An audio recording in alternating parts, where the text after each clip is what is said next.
Hola a todos, ¿qué tal? ¿Cómo están? Muy pronto todas las miradas van a converger en París, donde dentro de apenas un mes van a tener lugar los Juegos Olímpicos. Pero no han hecho falta los Juegos Olímpicos para que París y Francia atraigan no solo las miradas, sino también a artistas venidos de múltiples horizontes, como lo fue el argentino Antonio Seguí. Yo decidí en un momento dado venir a Europa, venir a Francia, que era el sueño que yo tenía de siempre, de niño. Para nosotros la cultura era absolutamente francesa. Mi sueño era venir y encontrarme acá con esos grandes pintores que de muy niño soñé de poder verlos en la realidad, ¿no es verdad? Esos años que estuve acá de estudiante fueron clave en todo sentido, para la formación cultural que me pude construir y para la influencia que fue el hecho de estar presente frente a los grandes maestros que a mí me conmocionaban en esa época, sin lugar a dudas. Entre los franceses en ese momento, Matisse, Daumier, Rodin, Picasso, tengo una enorme admiración por todos ellos.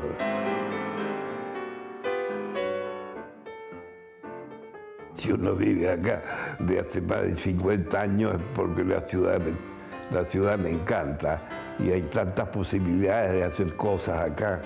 Y yo tengo algunas debilidades, me encanta comer rico y para comer rico yo creo que hay pocas ciudades como esta.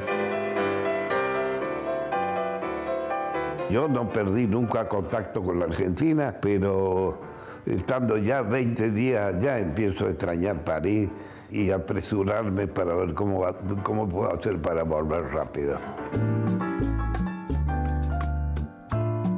Pues para hablarnos de su obra y de los lazos de Antonio Seguí con Francia, tenemos con nosotros a Christine Frérot, crítica francesa de arte, quien acaba de publicar La comedia urbana según Antonio Seguí. Muy buenas tardes, Christine. Buenas tardes. Bienvenida Jorge. a Radio Francia Internacional. Muy feliz de estar con ustedes. El placer es nuestro de recibirte. Hace poco más de 2 años nos dejaba Antonio Seguí, dejando un vacío enorme en el mundo del arte. Pero ¿qué representó para el arte latinoamericano la figura de Antonio Seguí? Yo pienso que cuando Antonio Seguí llegó a París, era muy joven, tenía menos de 30 años, llegaba en un contexto artístico, eso era a principios de los 60, donde imperaba el arte abstracto, sobre todo con los latinoamericanos. Entonces, Antonio Seguí pudo abrir un camino figurativo de una manera muy personal. Édouard Glissant hablaba del país de Antonio Seguí. Y me gusta mucho esa expresión porque realmente su obra dibuja una sociedad, dibuja un país de manera caricaturesca a veces, pero muy tierna. Entonces es muy insólito, es muy peculiar en la figuración, en todo caso francesa, bueno, del medio francés, pero él siempre dijo que no pertenecía a ningún movimiento. Él no quiso que lo amalgaraban con la figuración narrativa, que era un movimiento de los 80 ya, figurativo. No, su camino, yo pienso que su camino fue muy, muy peculiar, muy individual, con sus influencias que él reivindicó del arte alemán expresionista, de Goya, del cómic, de la bande dessinée. Pero yo pienso que él quería decir cosas también con su figuración, muy peculiar. Sí, no hay nadie que se parece a él. Entonces él ocupa un espacio muy especial. Muy interesante. Permíteme, Christine, que recuerde a nuestros oyentes que has nacido aquí en Francia, en París, si no me equivoco, y que eres doctora en Historia del Arte y especialista en arte latinoamericano, particularmente en el mexicano. Viviste 10 años en México, fuiste incluso directora de cultura del Instituto... Responsable cultural del Instituto de Francia ahí en México. Pero cuéntanos, ¿qué es lo que te llevó a México, el arte o la casualidad? Yo pienso que lo que me llevó al arte fue como Seguí finalmente. Lo que me llevó en 72 a México y al arte mexicano fue el muralismo. Fue el muralismo, el compromiso de los artistas, esa figuración fuerte, comprometida, bueno. Y también yo pienso que Seguí a eso le atraía. Y Seguí se decepcionó muchísimo rápidamente del muralismo mexicano, del arte engagé, del arte comprometido. Y yo llegué atraída por esto, por ese movimiento que no tiene ningún equivalente en el mundo. Bueno, surgió en Rusia y en China también movimientos controlados por el Estado, muy sistemáticos de arte de propaganda. Pero el muralismo mexicano no era un arte de propaganda. Entonces fue eso lo que me atrajo al principio. Fue allí en México donde Antonio Seguí deja la abstracción para volver a la No, al figuración. contrario. Al contrario, uno puede imaginar que efectivamente en México va a empezar a trabajar su figuración más, que es intrínseca a él, la figuración, ¿no? Pero él se lanza en una abstracción. Oscura, ¿no? Muy oscura. Oscura, materialista, con mucha materia, muy interesante, como paisajes abstractos. Pero bueno, también trabaja con grabadores que pertenecen al movimiento del taller de la gráfica popular, artistas comprometidos, muy figurativos, bueno. Pero fue una paréntesis esta cosa en México, fue una paréntesis, la abstracción. Y inmediatamente después se expuso en Buenos Aires y después cuando llegué a París a la Bienal de Jóvenes. Es un pintor figurativo, un poco oscuro, pero ya crítico. En aquellos años 60 no era fácil, ¿no? Estaba Jackson Pollock en Estados Unidos, era el papa del arte abstracto, ¿no? Y en Francia estaban los cinéticos ya. Estaba Soto, estaba Le Parc, el argentino, Soto el venezolano, Cruzies venezolano, que ocupaban la escena latinoamericana del arte y también francesa e internacional del arte. Quizás se sintió un poco decepcionado por los muralistas mexicanos. Sí, porque él, en lo que pude leer, porque él no decía tanta cosa, sobre él no le gustaba tanto confiarse o decir cosas, pero sí ha dicho que no es el contenido que cuenta para ser un pintor, para tener una dimensión política, no es el contenido, sí es la forma. Es la forma que es novedosa, es la forma que puede ser revolucionaria. Entonces se dio cuenta que quizás el muralismo tenía, y efectivamente el muralismo mexicano sostenido por el Estado, con mucha libertad, pero digamos se apagó en los 40, 50, ¿no? Por supuesto. Antonio Seguí nos confesó en un programa que hicimos con él no hace demasiado que el gran actor americano Edward G. Robinson le compró cuadros cuando él estaba allí en México, ¿no? Sí, lo que hacía la contradicción de los muralistas y sobre todo de Diego Rivera, a quien llamó el pintor de los dólares, un gran pintor Cuevas, un gran grabador de Cuevas que ha vivido en París. Lo llamó el pintor de los dólares porque ponía al margen su marxismo, su compromiso político, que no critico, ¿no? Pero al mismo tiempo hacía retratos para los millonarios norteamericanos. Bueno, el dinero no tiene olor, dicen, ¿no? Bueno, puede Ni ser. ideología tampoco. Bueno, tenían que vivir porque estaban muy poco pagados, los muralistas. Tenían que vivir por otra cosa. Nos hablabas de la Bienal de Jóvenes en la que expuso por primera vez en 63. En el 63 y expuso obras que había expuesto en Buenos Aires y que habían causado una polémica extraordinaria, ¿no? La familia... ya me acuerdo el nombre. La familia, ¿no? ¿Te acuerdas? No recuerdo tampoco, pero lo he leído en tu libro. De repente tengo un vacío.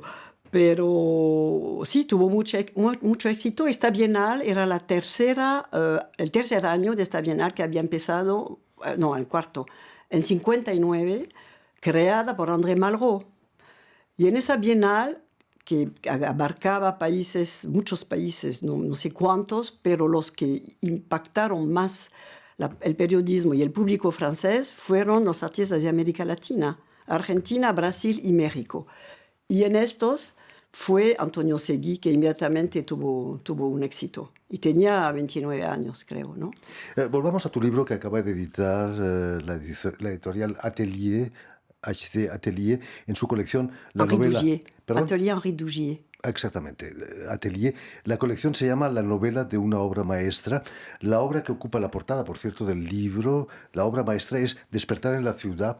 Antonio Seguí es, ante todo, sea en Buenos Aires o sea en París, un artista urbano, ¿no? Sí, claro. Bueno, él decía, yo vivo en Córdoba y trabajo en París. Es decir, el lazo muy fuerte, el afecto que tenía para Argentina y para su región de Córdoba, no transparece, digamos, en paisajes o en cosas así, transparece en los personajes. Porque él decía, el verdadero modelo en mi pintura es mi infancia. El modelo absoluto, decía, el modelo absoluto es mi infancia. Y, no me acuerdo la pregunta. No, es que es un pintor urbano, ¿no? Sí, es un pintor urbano, claro. Lo que pinta, pero no siempre, ¿no? Esa cosa de lo urbano se acrementó, se reforzó, quizás en los años 80, quizás más en París, pero porque él había hecho pinturas diferentes, por ejemplo, con animales, contra los militares. Con animales pintó tanto camellos que elefantes, perros. Bueno, hizo obras muy distintas y después, a partir de los 80, empezó a cobrar más importancia esa ciudad, ¿no? La ciudad, el mundo urbano, la velocidad y todo eso. Porque su obra no era política, pero él se definía como hombre político, ¿no? Él decía que su obra no es política, pero que él sí, él tiene un compromiso político.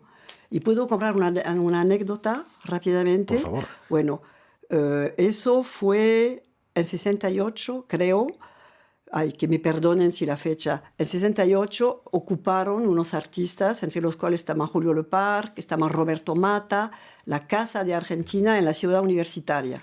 La ocupan, duermen allí unos 10 días, duermen, comen, y me contaron esto, un artista que participó ahí, y ahí para tratar, para hacer peso para que se vaya el director de la Casa de Argentina, que había sido nombrado por la Junta Militar. Y el tipo se fue. Después de 10 días, el tipo desapareció y se fue. Entonces lograron su... Increíble, ¿no? Hasta llamaron a la Casa Che Guevara, una cosa así, bueno. Pero él dijo que y a él le trataron de matar o de...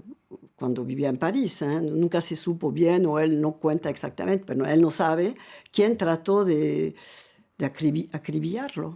El brazo de la dictadura era largo. Sí, la dictadura. Él durante largo. 10 años no pudo regresar a Argentina. Imagino. Pero bueno, él admiraba a De Gaulle, admiraba a Perón, entonces yo pienso que era una izquierda democrática, socialdemócrata. Sí. Abierta. Son muchos los personajes que identificamos en los cuadros de Seguí, mujeres, hombres, alguna cruz, pero uno se destaca entre ellos, es un señor con corbata y sombrero borsalino, que no es, él dice que no es él, ¿no? Ese personaje. Dice que no es él, dice que no es él, que lo llamó Don Gustavo, señor Gustavo, y después dice, quizás sí, quizás fue yo, pero quizás algún periodista, ni nada. Pero ese personaje, que es un personaje típico de los años 30, el sombrero, la corbata de color, los zapatos bicolores, bueno, el traje y todo. Él evoca siempre su padre, su tío y ese ambiente de los 30. De una burguesía conservadora. Sí, de una burguesía acomodada, como se dice en América Latina, ¿no? De provincia. Tenía algo de visionario. Yo recuerdo que nos contó un día que había pintado, unos pocos meses después de los atentados de Nueva York, sí, hizo una exposición aquí en París en la que había un cuadro con 2 torres gemelas, un avión y muchas calaveras. Y me dijo que lo había pintado un año antes. Lo había pintado, eso no sé. Un año antes. Veía quizás el futuro de la ciudad, ¿no? Sí, a lo mejor, bueno, su visión de la ciudad es, para algunos puede ser genera angustia, para otros risa, pero si entramos en ese mundo, vemos un mundo agitadísimo, con gente que parecen que entran, que salen del cuadro. Hasta era en Rodez, en Francia, una exposición de él, donde estuve. Y los niños preguntaban, pero el señor, ¿qué hace cuando sale del cuadro? Viendo la buena obra. Entonces, esta ciudad, y no es tan, es caótica, es una ciudad muy caótica y con sentido crítico, pero hay mucho humor también. ¿No? Él decía, yo estoy para la mundialización del humor. La mundialización del humor, eso me encanta. El humor nos salva. Hablando de ciudades, acabas de presentar este libro en Arcueil, localidad de la periferia de París, donde vivió durante muchos años. Casi 50. Seguí, y también muchos artistas latinoamericanos, Picasso, por ejemplo, también. Quizás porque hay una tienda de material artístico allí, que es barata además, ¿no? Sí, muy importante, Marin se llama. Y sí, pero está todavía un pintor, bueno, se murió un pintor peruano, Herman Brambega, hace poco tiempo. Jacques Vanarsky también estuvo. Vanarsky, pero no vivió ahí. No vivía ahí. Sí, todavía vive José Gamarra, por supuesto, uruguayo que tiene más de 85 años, ¿no? Imagínate. Sí, había una atracción importante para los latinoamericanos. ¿Qué huella ha dejado Antonio Seguí en Arcueil? Tú que estuviste presentando el libro allí en Arcueil. ¿Qué ha dejado? Bueno, ha dejado un recuerdo, quizás. Bueno, él ha expuesto en Arcueil, incluso hace como unos 5 años, en un lugar de la ciudad de la mairie, controlado por la mairie. Y él ha hecho, no es un mural, porque no es un fresco ni pintura, otro tipo de pintura, es un proceso sobre un vidrio, la pintura sobre el vidrio. Pero desafortunadamente, él parece que no estaba contento de dónde está ese mural, que no se ve. Está atrás de un hotel, en esa plaza grande de la Vache Noire, donde hay una escultura de otro artista latinoamericano, brasileño, Krashberg, Frank Krashberg, que murió también. Tiene ahí una obra que hizo en la fonderie, ¿cómo se dice en español? Fundición. La fundición SUS, que era una fundición muy antigua que estaba en Arcueil, donde Krashberg hizo su escultura. También había una pintura de Gamarra, pero que ya poco a poco se hizo. Y recién Pancho Quilisi, el venezolano, hizo un fresco mosaico en Arcueil también. Entonces la alcaldía ayuda también a esos artistas a estar presentes ahí en la ciudad. Por supuesto. Sí, tiene un centro cultural muy activo, ¿no? Sí, es activo. Sí. Para la gente que no haya podido venir a la presentación, les queda otra oportunidad en el mes de septiembre, el 23, si no me equivoco. Vas a presentar el libro en la Maison de l'Amérique Latine. En la Maison de l'Amérique Latine, el lunes 23 de septiembre a las 19 horas en la noche. Sí, vamos a hacer una presentación con empanadas y vinito argentino, espero. En fin, pues ya lo saben, todo eso y mucho más lo tienen en La Comedia Urbana, que no es la comedia humana. No. Como Sí, es humana y urbana. Es urbana, según Antonio Seguí, de la crítica de arte Christine Frérot, que ha publicado en Francia la editorial HD Atelier. Muchísimas gracias, Cristina, por haber estado con nosotros. Encantada. Mucho éxito con este libro. Permíteme también que dé las gracias a Vanessa Loiseau y a Jan Bourdelas, quienes se han ocupado hoy de la realización del programa. Y también saludar a nuestros telespectadores, porque también los tenemos, que nos siguen en toda América Latina, en México seguro que también, gracias a la cadena Unión Continental Latinoamérica, y una red que se llama TAL, T-A-L, que reúne televisoras públicas y universitarias de todo el continente americano. Ah, muy bien, fantástico. Y a ustedes, muchísimas gracias por su atención y les damos cita para una nueva edición de El Invitado de Radio Francia Internacional.